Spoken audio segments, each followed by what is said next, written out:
Քանանացի կինը մոտենում է Հիսուսին։ Արդեն որ քանանացի էր, նշանակում է ուխտի մեջ չէր Աստծո հետ։ Հին ուխտի մեջ չէր։ Արտահամայնքային էր, արտաեկեղեցական էր, այսպես ասած։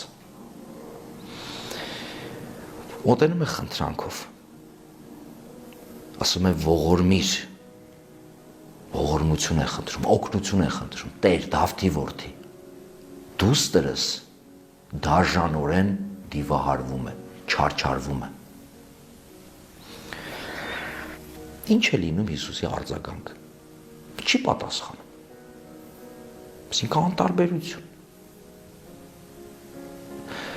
Մոտենում են աշակերտները։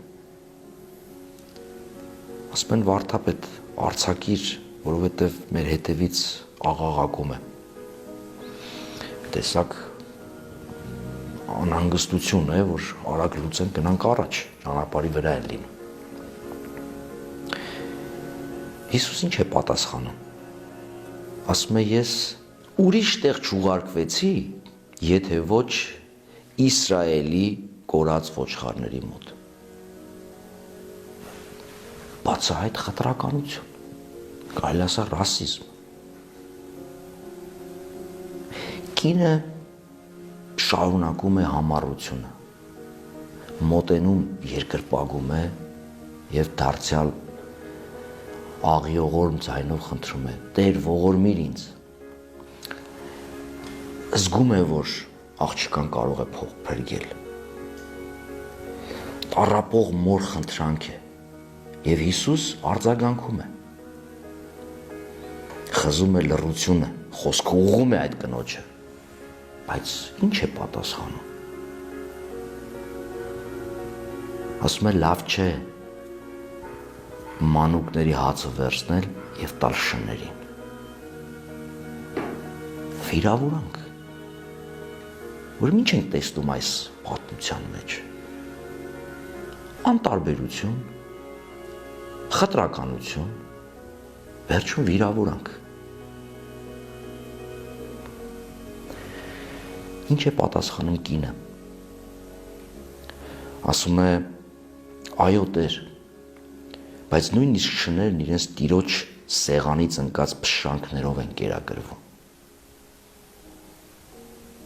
Եվ Հիսուսի արձագանքը, ով կին, քո հավատքը շատ մեծ է։ Թող քո ուզածով լինի, աղջիկդ փրկված է, բժշկված է։ Սա մեր կյանքի փորձառությունն է, որովհետև մենք էլ դիմում ենք Աստծուն, բայց պատասխան չենք ստանում և ապրում ենք Աստծո լռության, անտարբերության փորձառությունը։ Երբեմն տեսնում ենք մեր շրջապատի մարդկանց մեր ընկալմամբ ավելի օրհնված, աղոթքները պատասխան գտած